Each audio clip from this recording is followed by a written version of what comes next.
Bullock heard firsthand how COVID-19 could be impacting wildland firefighting here in Montana this upcoming summer.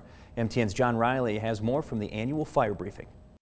On Tuesday, Governor Bullock heard from local, state, and federal partners about what Big Sky Country should prepare for during the 2020 wildfire season.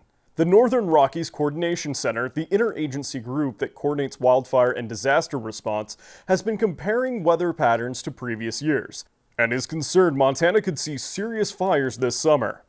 COVID-19 also remains a factor and has led to the creation of new protocols for wildland teams and fire camps. That almost every aspect of being on a fire crew or being in a fire camp will look different than it looked in previous years. Policies have been created to limit person-to-person contact, including limiting interaction to the team's home unit, changing how meals are served, and moving administrative duties off-site. We can't lose that resource. We cannot have our firefighting resources go down this summer. So we're being super protective and hope that that is sufficient to get us through to the fall and the winter snows.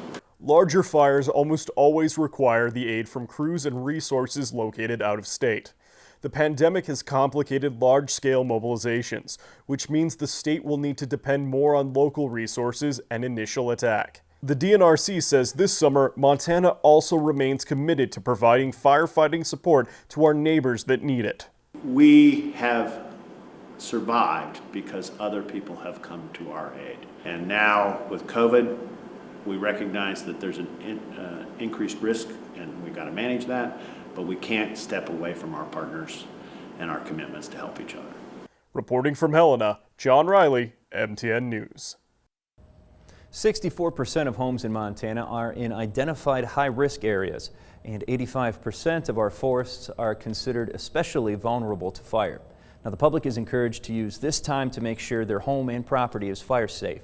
Steps like raking dead needles and creating a defensible space go a long way to helping protect your property.